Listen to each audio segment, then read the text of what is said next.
dans la tête de Joseph Kabila, je mourrai d'une balle dans la tête. Par Patrick Mbeko. Tels sont les propos qu'aurait tenus Joseph Kabila, selon le journal Le Monde. Joseph Kabila est peut-être cinglé, mais il est loin d'être suicidaire. Le Raïs, comme l'appellent certains, est un homme rusé, un redoutable calculateur. Tous ses coups sont calculés. Il avance masqué, donnant parfois à ses adversaires et détracteurs l'impression qu'il est bête, qu'il ne voit ou ne comprend rien, alors qu'il voit et comprend tout. Les Congolais l'ont sous-estimé, pensant qu'il ne comprend ni ne peut rien de lui-même. Erreur. Après 15 ans à la tête d'un pays comme la RDC, on comprend bien des choses, on a une certaine maîtrise des affaires d'État, et on a en main des données que le commun des Congolais n'a pas. Souvenons-nous de ces propos du cinéaste belge Thierry Michel à propos du maréchal Mobutu. Mobutu a été l'otage des Américains et des Belges, c'est évident. Mais il s'est affranchi de cette tutelle. Il a joué les Américains contre les Belges, les Français contre les Américains, et se taira. Il a même joué les différents clans du pouvoir américain les uns contre les autres. Joseph Kabila n'a peut-être pas l'intelligence politique de Mobutu, mais il a beaucoup appris en ces 15 années à la tête de la République démocratisée du Congo. À la différence du maréchal, il ne se laisse pas berner par tous ces gens qui l'entourent et le flattent. Il est conscient que ceux qui ont trahi Mobutu hier, et qui sont désormais avec lui, n'hésiteraient pas à le trahir si l'occasion se présentait. Il les manipule, mais garde un œil grandement ouvert sur eux. Il fait semblant de regarder ailleurs, alors qu'il scrute à la loupe tout ce qu'ils font. Ce que n'a pas fait le maréchal Mobutu, qui s'amusait à monter ses collaborateurs, les uns contre les autres, sans garder un œil attentif sur chacun d'entre eux.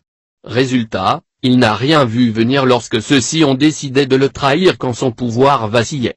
Joseph, lui, ne divise pas seulement pour régner, il divise aussi pour s'éviter des ennuis dans son propre camp. Il sait que ses ennemis ne sont pas que du côté de l'opposition, nombreux sont surtout avec lui.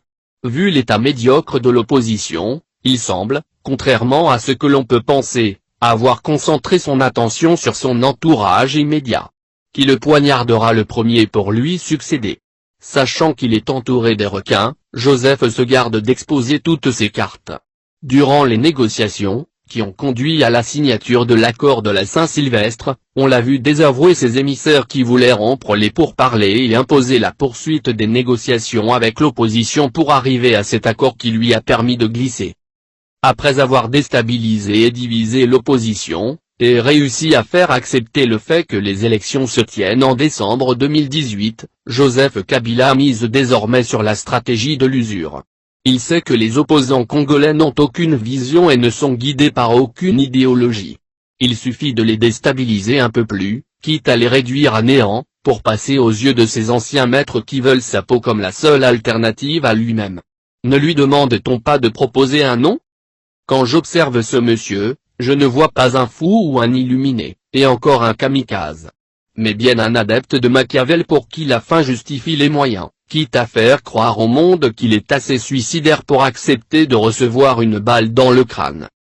Ce n'est donc pas en marchant qu'on peut battre un tel individu. Il faut ruser, encore et encore, avancer sans avancer, faire semblant de l'attaquer à gauche en lui faisant subtilement croire que vous apparaîtrez à droite. Il est habitué à ruser, donc, alors que vous êtes déjà derrière lui. Bref, appliquez ce conseil du grand stratège militaire chinois Sun Tzu, celui qui pousse l'ennemi à se déplacer en lui faisant miroiter une opportunité s'assure la supériorité. Je bois mon lait en barisé.